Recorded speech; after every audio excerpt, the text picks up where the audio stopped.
نحمدہ و نصلی علی رسولہ الکریم اما بعد۔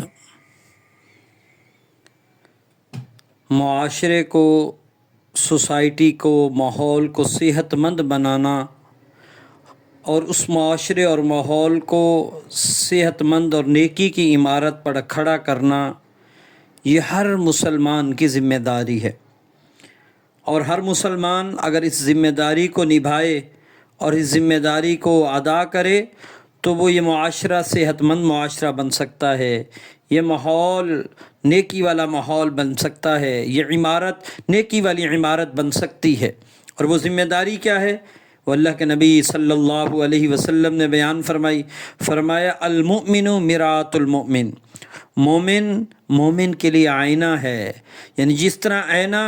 انسان کے چہرے پر لگے ہوئے داغ کو بتاتا ہے، ظاہر کرتا ہے کہ آپ کی ناک پر یہ داغ، آپ کی پیشانی پر یہ داغ، آپ کے رخسار پر یہ داغ، آپ کے چہرے پر فلاں دھبا ہے، اسی طرح ایک مومن دوسرے مومن کے لیے آئینہ ہے کہ مومن دوسرے مومن کو بتلائے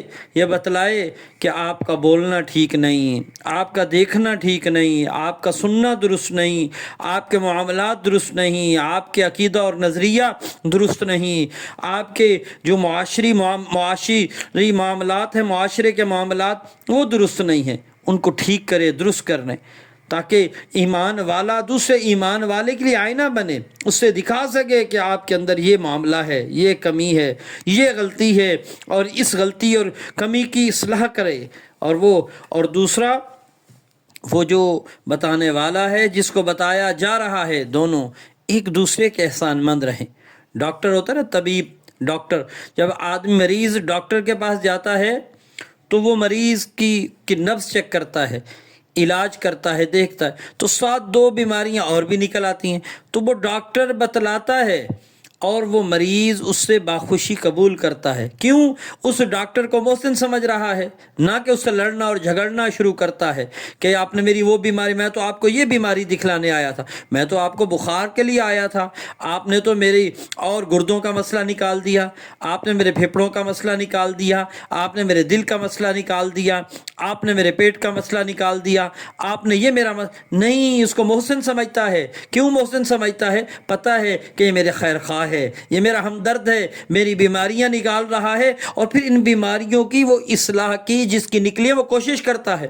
وہ پرہیز ڈاکٹر بتاتے اس سے پرہیز کرتا ہے، ڈاکٹر دوائیاں بتلاتا ہے ان کو وقت پر دوائیاں لیتا ہے، ڈاکٹر ٹیسٹ بتلاتا ہے وہ ٹیسٹ لیتا ہے۔ ہمارا ایمان والا جس کی کمی اور کوتاہی بتلائی جا رہی، جس کی غلطی بتلائی جا رہی ہے، وہ اپنے اس بتانے والے کو محسن سمجھے، ہمدرد سمجھے، خیر خواہ سمجھے، اور اس سے کے اندر اس غلطی کی اصلاح کی کوشش کرے، نہ کہ اس سے لڑے، نہ کہ اس سے جھگڑے، نہ کہ اس سے منہ بنائے۔ ایسا اب جب ایسا رویہ ہر ایک کا ہوگا تو پھر اس صورت کے اندر وہ معاشرہ، وہ ماحول، وہ سوسائٹی، وہ اس کے لیے نیک ماحول بنے گی، وہ اس کے اوپر نیکی والی عمارت کھڑی ہوگی، وہ بہترین امن والی، خوشحالی والی، فرانے والی وہ سوسائٹی اور ماحول اور وہ وطن اور ملک بنے گا۔ لوگ ایک بات کہہ دیتے ہیں کہ جو علماء ہیں وہ تو لوگوں کو کافر بناتے ہیں، جو علماء ہیں وہ لوگوں کو فاسق اور فاجر بناتے ہیں۔ ایسا نہیں ہے، علماء بناتے نہیں ہیں، بتاتے ہیں کہ یہ جو عمل ہے تو کافر نہیں، یہ جو عمل اختیار کر رہا ہے اس کی وجہ سے کفر ہے۔ جو ڈاکٹر کے پاس مریض جاتا ہے تو وہ ڈاکٹر بیماری بناتا نہیں ہے، ڈاکٹر بتلاتا ہے کہ یہ بیماری ہے۔ علماء بھی بتاتے ہیں، بناتے نہیں ہیں کہ یہ کفر والا عمل ہے، یہ کفر والا نظریہ ہے، یہ فسق اور فجور والا عمل ہے، یہ فسق و فجور والا نظریہ ہے۔ تو لہٰذا آدمی خیر خواہ سمجھے جو اس کی غلطی بتلانے والا ہو، تو اس جو ضابطے اور قانون کو اور اس ذمہ داری کو اگر کوئی نبھائے تو وہ معاشرہ بہترین معاشرہ بن سکتا ہے۔ وہ ذمہ داری کیا ہے؟ المؤمن مرآۃ المؤمن، مومن کا خیر خواہ ہے، اور مومن کا آئینہ ہے۔ اللہ ہم سب کو اس پر عمل کرنے کی توفیق عطا فرمائے۔ وآخر دعوانا الحمدللہ رب